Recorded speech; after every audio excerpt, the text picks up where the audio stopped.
Inside of this is $5,000 worth of Yu-Gi-Oh cards. Let's get it open.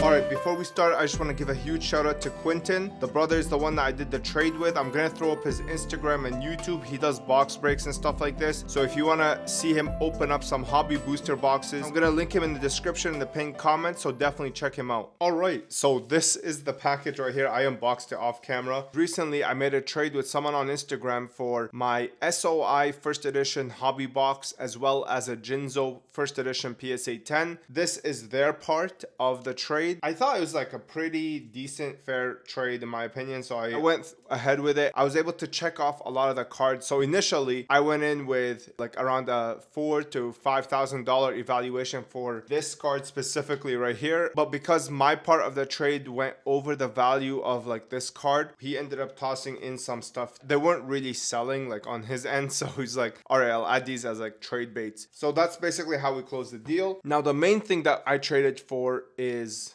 this right here. This is an LOB first edition Blue Eyes, and it's not just any regular Blue Eyes. So this one has what's called a foil line right here. A lot of people appreciate this in terms of like aesthetic. I personally don't, but to me, like that's a detractor, but a lot of people consider it something that like has value or gives a little bit of value to the right owner. The other main thing that I really enjoyed about this was the fact that it was pack pulled by him. And I think Ruxin made a video recently about this, so you guys can check out. He actually interviewed the brother, so I think you get a lot more information that way. But to me, my ears perked up when he said that this is packed fresh pulled, so I was like, you know what, I gotta try and get this. And there was a bunch of people that were going back and forth with him on a deal. I'm glad that he ended up choosing me. I think he had a better cash offer in my opinion, but I think he wanted my SOI first edition box more than the cash offer. I think that's why he took my trade. But anyway, I wanted to kind of take a look at this, not only review the card, but review the actual case. Like this is a grading company, I believe out of Germany, maybe, or maybe France. I don't know. It's actually out of Europe. What I do know is that this case is so thin and this feels really nice. It actually feels better than PSA case, man. Oh, oops, I spoiled the next card. It feels better than the PSA case, to be honest with you. It doesn't feel as like nice as something like the CGC case. In terms of like this versus PSA, like I really like the fact that this is not frosted. I love when the case is transparent completely. It makes you feel like at least you're holding the card versus a frosted one where it just doesn't look as nice. Dude, this case is really nice. They could improve on the label in my opinion. I think the label is quite plain. In terms of clarity, it's not CGC level definitely, but it's very, very nice. I think it's clearer than PSA in my opinion. So the subgrades are 8.5 centering, and that makes sense because if you look at the top to bottom here, it's quite bad. Corners are 10, and looking at the corners here, like they're quite nice. There's not really anything wrong that I see in terms of condition. Edges and surface are 9.5, and now looking at the surface under light, I don't really see anything. It looks mad clean, to be honest. The edges look really nice too. So yeah, I think the grading is very fair. Mint 9. Very happy to have this in the collection. I don't know if I'm gonna crack it yet. We'll see. But yeah, dude, I love this really thin case, man. Like there's just something about the thin case, just the way it lays flat. Like there's definitely a winner aspect here that I've never seen before. That's very, very interesting. So that's that. In terms of the trade bait, the first card is the one that I just spoiled. So this is the World Championship Dark Magician. This is the 20th anniversary secret rare rarity, which is again like the first Starlight, and it has the red text. You guys know what I'm going to be doing with this. It's going to get cracked. It's going to get put in the binders. I'm very, very happy to acquire this one. You know what? Maybe we can even crack them on camera at the end of the video. Very happy to add this one to the collection. Next is a Pot of Greed from Duelist Pack Kaiba first edition. This is also going to be getting cracked. This is one of the last cards that I needed for my DPKB set. I think I needed this and Crush card, and I have the other one. So I'm going to be taking a closer look at this. I know, like, look at this smudgy, man. Like, PSA has to get their shit together. This is so bad, man. Yeah, I'm going to be taking a closer look at it and then cracking it out. Next is Trishula. I needed this one for my Astro Pack collection, and this one also looked extremely clean. This is another one that is gonna get cracked. And look at this beauty right here, man. These Astro Pack Ultimate Rares are bananas. And then another CCC card, and that is Swords of Revealing Light. Initially, I think we had agreed to a trap hole, but like the value was already with this, it exceeded like the $5,000. So I was like, you know what, keep the trap hole.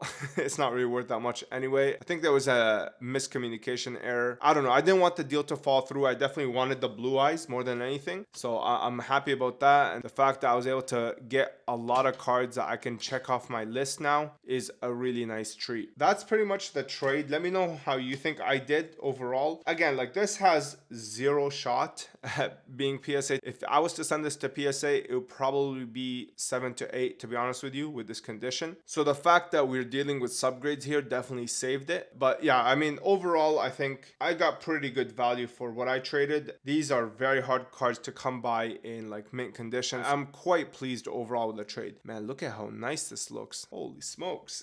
Beautiful, beautiful case. And let me see if this stacks. It even stacks, man. Yo, you have something here, CCC. Work on your labels, man, and you definitely have something. This is a really, really nice presentation. And it doesn't feel flimsy. Like it feels really, really nice. You have something here, man. Definitely. Anyway, let's get into cracking now. Let's do some movie magic. 3, 2, 1. All right, so these are the 3 cards that are gonna get cracked. I hope they're ready. I guess we'll start with the Dark Magician here. So this is how I always crack my cards anytime it's over like $100. I try to crack as much as possible of the case and make the screwdriver do the least amount of work possible.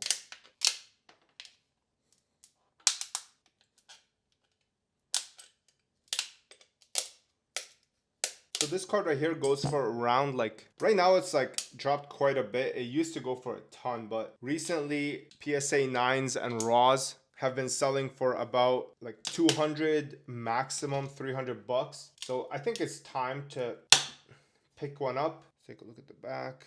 Beautiful back. And gorgeous front as well. Look at the hollow foil on this. Just beautiful, man. These 20th anniversaries, too nice. By the way, if you're interested in picking up these holographic sleeves, these are my own Strictly Sealed Arcane line. You can find them at strictlysealed.com. And if you're international, you can pick them up at cardboardconcierge.com. They're a retailer that I'm partnering up with for all European and like Australia distribution. So yeah, if you're interested in picking some of these up, you can find them at strictlysealed.com. Super glad to have this one added to the binder collection. Let's clear this out. All right, now here, these are the ones that might be a little bit more shaky because these are playable. The Dark Magician is not, so I wasn't really worried about condition. I knew it'd be like just PSA being stingy with the grade here. With these ones, it's a little bit more of a crapshoot with PSA. Like if I can go 3 for 3, I'll be over the moon, to be honest with you.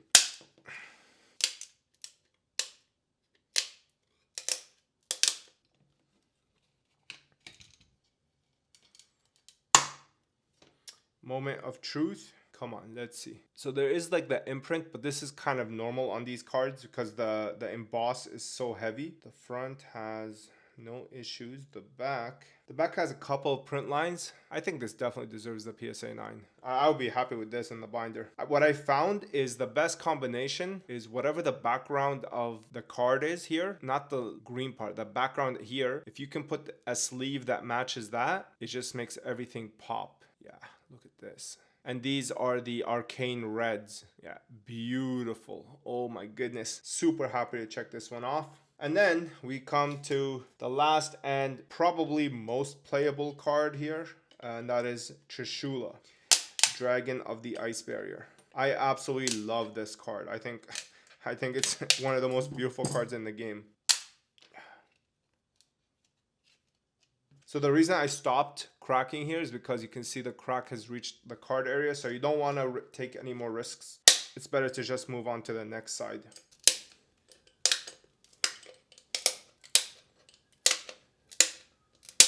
This is going to be a thumbnail. Now let's get into opening this. All right, come on. Give me 3 for 3. Moment of truth.